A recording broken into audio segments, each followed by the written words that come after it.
नमस्कार, मी संदीप करमरकर. अमेरिका आणि इराणचं युद्ध काही काळासाठी थांबलेलं आहे.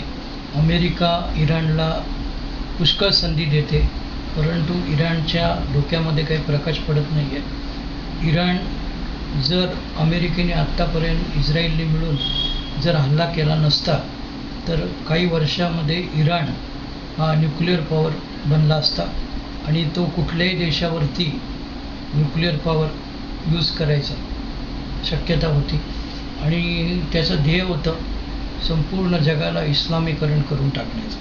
इस्रायल संपवला की बाकीचे देश आणि भारत यांच्या दृष्टिकोनातून पण त्याची वक्रदृष्टी होतीच आणि तो अमेरिकेच्या पुढे जायला बघत होता.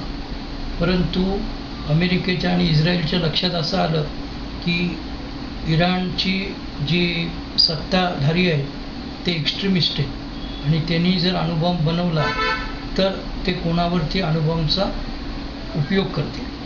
तर आता हे युद्ध जे आहे ते इराण काही युरेनियम देईना आणि अमेरिकेने ज्यासाठी युद्ध सुरू केलं ते युरेनियम त्यांच्याकडून काढून घेण्याच्यासाठीच केलेलं आहे.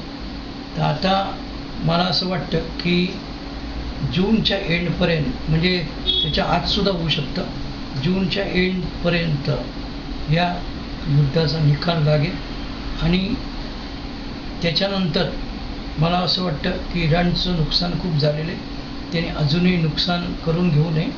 आपले जे बातम्या देणारे लोक आहेत ते इराणच्या बाजूने माहिती देतात आणि इराणच्या आतमधला जो काय भाग आहे तो काही दाखवत नाही.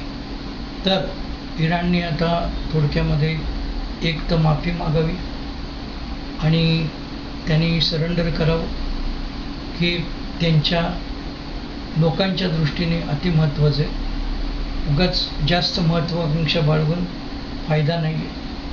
ट्रम्पला लोक वाईट बोलत आहेत, तो त्याच्या देशासाठी चांगलं करतो आहे आणि होर्मुझ उघडणं हे अत्यंत महत्त्वाचं आहे, भारताच्या दृष्टीने महत्त्वाचं आहे आणि मॉरली इंडियाने इस्रायलला सपोर्ट करणंही गरजेचं आहे.